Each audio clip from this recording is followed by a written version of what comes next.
私は。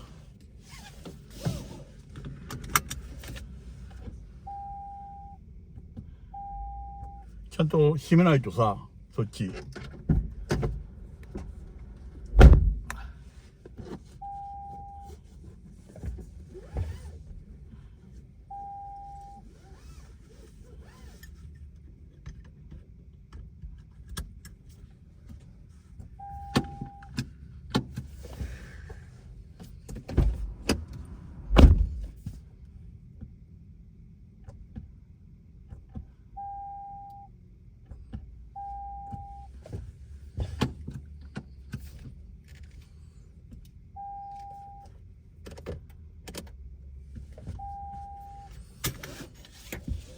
プレスブレーキペダル。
Klein adds the organization will continue its role of fighting for the lives of women and the babies. I'm Charlie Butts. In final news, if you're squeezing in one last summer trip over the Labor Day weekend, expect lots of company. That means crowded airports and full flights. The Federal Aviation Administration predicts this will be the third busiest holiday weekend of the year. Meanwhile, if you were driving this weekend, the national average for gas is $3.81. And that's all our time for now. Find more news on afn.net. Be sure to sign up for our free daily email news briefs. And thanks for listening. Can we trust the Bible? He says we saw this, and that sets the Bible apart from almost everything else in the ancient world, and it's just pantheon of gods and goddesses. シャワーには入ったの？シャワーに入った。頭洗った。サウナには入んなかったんでしょ。Watch this award-winning film today. TheGodWhoSpeaks.org.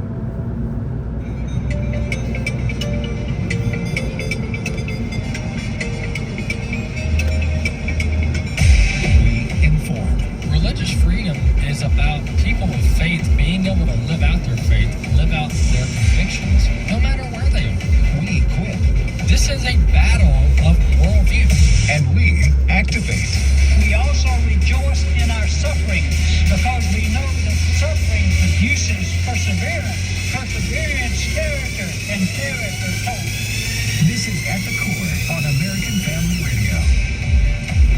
Welcome to The Core here on American Family Radio. Glad to be with you today on this edition of The Core. It's our Friday edition of The Core, September 1st. We are in the first day of September, and it is coming quickly. We're headed towards fall. I think actually the first week of September begins fall. And so a little bit of cooler weather here in the south. I know many people are appreciating that. It's been a hot, hot summer. And it's all because of global warming. It's because you and I want to drive our gas guzzling cars to work that you and I are causing these high temperatures. Completely kidding. For those who listen to the show, they know I'm completely being cynical and sarcastic. And we'll actually talk about that subject later in the program, about the man-made global warming crowd out there that want to get you and I all in all mixed up over our use of fossil fuels that God has given us as a blessing, actually. So we'll talk about that in a little while. Our scripture for the week, we're in Psalm chapter 85. Psalm chapter 85, Lord, you were favorable to your land. You restored the fortunes of Jacob. You forgave the iniquity of your people. You covered all their sin.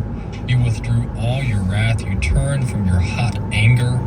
Verse 4, restore us again, O God of our salvation, and put away your indignation toward us. Will you be angry with us forever? Will you prolong your anger to all generations? Will you not revive us again, that your people may rejoice in you? That's verses 1 through 6 in Psalm chapter 85. A few things that stand out. Well, the main thing that stands out here is this talk of future generations. This talk of future generations. And couldn't we today use that reminder that it's not all about us? Couldn't we use that reminder that it's not all about us? I mean, when you look around, I think the consensus is, at least in this culture, that it's a lot of I, me, self, and less about future generations. And, when I think of the lack of concern about future generations, the first thing I think of in this country is our fiscal nature, our fiscal position financially as a nation. I mean, we are totally not considering future generations when we have 33 plus trillion bucks in debt. I mean, you can't say I care about the future generation and then say, but I'm going to put them in debt up to their eyeballs that they'll never be able to repay. And then you can talk about the life issue, the abortion issue, and say, how can we say to ourselves we care about future generations when we're killing them off via abortion? That's a cold, hard reality. And then you could carry this into the family, the breakdown of the family, and say, how can we genuinely care about future generations when we're divorcing our spouses, when we're leaving our kids with no dad, with no mom, setting them up for failure from a statistical standpoint. So those are just a couple things that come to mind when I think about future generations and making sure that we're living our lives in a manner that is considering of future generations and really setting them up for success to the best that we can as parents and grandparents, etc. So that's Psalm chapter 85. It's not all about us. We ought to have concern about future generations. And this is such a relevant topic, so we're going to continue it. But the biblical, when you look biblically at biblical history, you can either you can either bless future generations by honoring God, by worshiping Him, by serving Him, by keeping Him as your primary focus. And we see this throughout Scripture.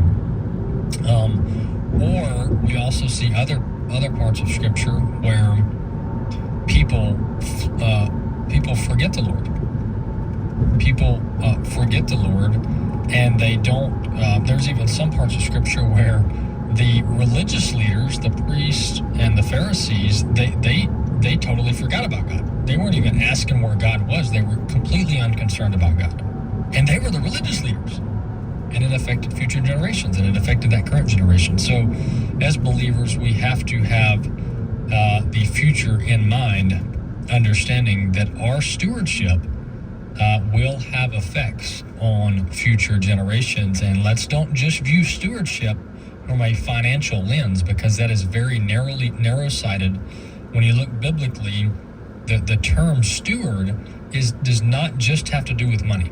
Right? In today's, economy, we may view stewardship as only finances, but that's not the case biblically speaking. Stewardship, that term is applicable to all aspects of life. How are we stewarding everything under our purview as believers? That is stewardship, not just finances, although that's included, but how are we stewarding our time? How are we stewarding our resources? So on and so forth. Moving on to a few other things for this segment. Nikki Haley was, of course, one of the candidates at the last primary debate. The next one's towards the end of September, towards the end of the month here. But she said something that most people didn't really catch or they didn't think about. But the more I went back and looked at it, and I saw various individuals and groups raising an alarm bell about this, but Nikki Haley took a swipe at men. Yes, she took a swipe. It was not a side swipe, it was a head-on swipe at men at the primary debate. And let's go back and listen to this, and I want to comment on it. To say is the fact that I think this is exactly what Margaret Thatcher said. If you want something said, ask a man. If you want something done, ask a woman. All right, there you have it. Nikki Haley says, if you, according to Margaret Thatcher, if you want something said, ask a man. If you want something done, ask a woman. So, you know, when I hear that at first, I chuckle at it. And we're not snowflakes around here. Okay, so we're not going to air our grievances and be all politically correct, and you can't stereotype or you can't crack a joke on somebody. So we're not going to hit it from that angle, or, you know, do the cancel culture thing. But let's just analyze that statement, because aren't our words important? Our words are important. What we say is important. So let's just analyze that. Because what Nikki Haley just did there, she just parroted a sentiment that is prevalent in American society today. And the sentiment is this: that men are doofuses and women have it all together. That's the sentiment. And if you say, well, where is that sentiment, Walker? I haven't seen it. Well, open your eyes. Watch modern entertainment, and you will see it. If you were looking for it, you will see it. And here's how it carries out. And I think this is probably very well connected to the feminist movement, and that movement is largely still prevalent today. And the problem that the feminist movement had from a biblical standpoint is they took it too far. Some of them, not all of them. It went from women ought to be able to be in the workforce, women ought to be able to vote, women ought to be able to have the same access and rights that men do in American society. That summarizes the early stages of the feminist movement, and I'm not an expert in this, but I'm just telling you from what I understand about history. But it when they achieved that, right? When women were able to vote, able to enter the workforce, you have the 1964 Civil Rights Act, which protects not only religious discrimination, but discriminating against someone based solely upon their biological sex. For example, saying, well, you're a man, so you can't do this job, or you're a female, so you can't do this job, based solely on the immutable characteristic of you being a male or female. But when we went past that, and we kind of, as a society, achieved what the initial goal was, well, you know, we got to keep going. Some people got to keep going. It's never enough. And so then we hit, you know, the feminist movement, you know, the sentiment of, well, we don't even need men, you know, women don't even need men.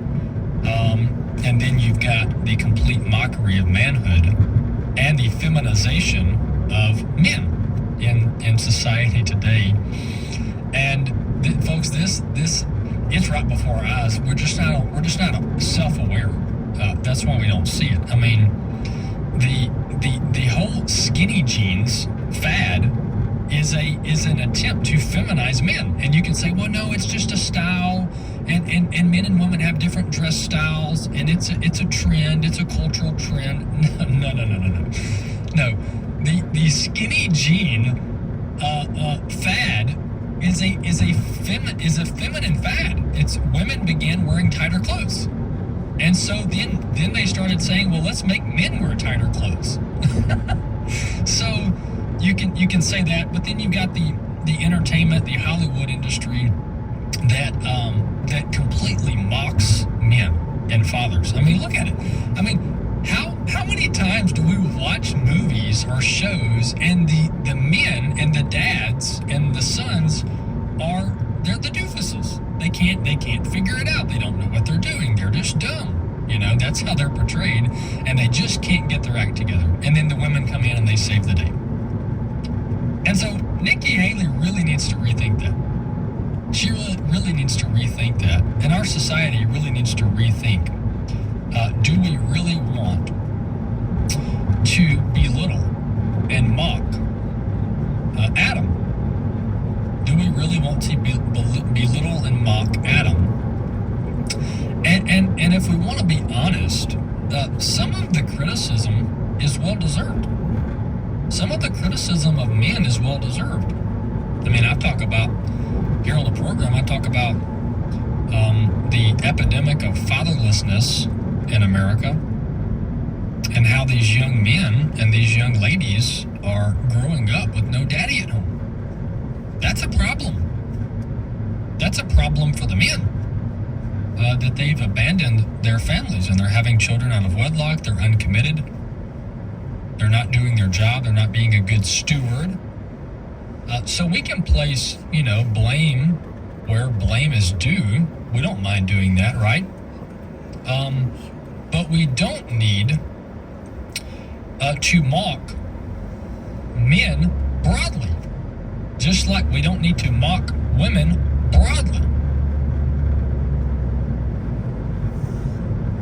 And when you look throughout Scripture, God used both men and women to advance His purposes in Scripture. And He created them both in His image, in His likeness, but separate, right? Different. And so we really just need to, as a society, get out of the business of mocking men and women and belittling them, all right? And that's what Nikki Haley did there, and that's a problem. It sounded cool. People got a chuckle out of it.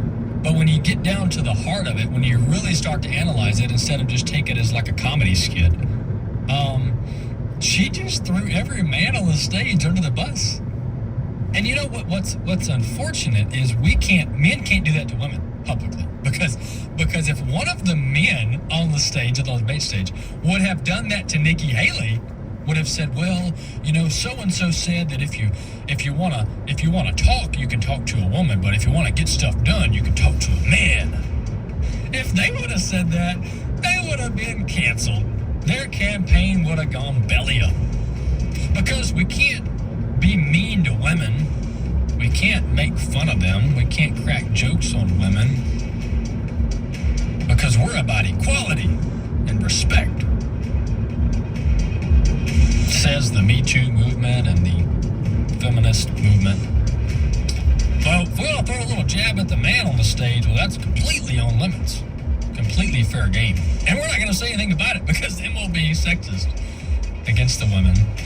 So that's the lesson I learned after reviewing that clip from Nikki Haley. And maybe she'll set the record straight. At the Core here on American Family Radio. We'll be back in a few.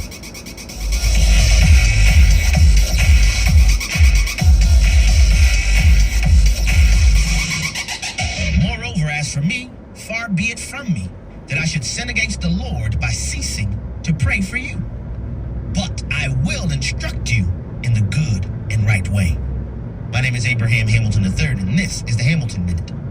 When the Israelites finally grasped the gravity of what they'd done in demanding a king to judge us, like all the nations, they asked Samuel to pray for them that they may not die. Samuel agreed to both pray and instruct them in righteousness.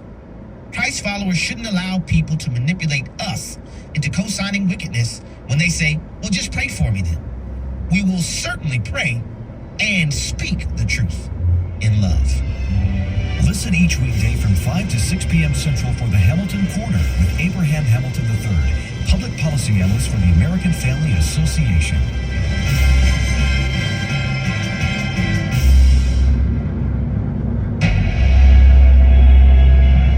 This is Frank Anthony with the Secure Freedom Minute. Alabama Senator Tommy Tuberville is best known for his years as a successful football coach. Today he's running what may be the most important defensive play of his career. Coach Tuberville is blocking Senate approval of promotions of hundreds of military personnel over the Biden administration's politicization of our armed forces. sparked by its federal funding for abortions. His hold is now addressing as well the long-standing Obama-Biden agenda of effecting a cultural Marxist transformation of the military. Consequently, the Senate has a chance to consider whether a general who champions that toxic agenda should become the nation's top officer. Koch's efforts have just been endorsed by presidential candidate Vivek Ramaswamy, the latest in a growing number opposed to General C.Q. Brown's nomination to become the next Joint Chiefs Chairman, a stance everyone else in the field and the Senate should support. This is Frank Afton. This is Raising Godly Girls Minute with Patty Garibay of American Heritage Girls. Speak the true words, honey. Go ahead. When your girl struggles to face a giant in her life, a big audition, overcoming extreme shyness in a new group, or trying a food she's previously avoided, how do you respond to her trial? Do you encourage her to speak her emotions, or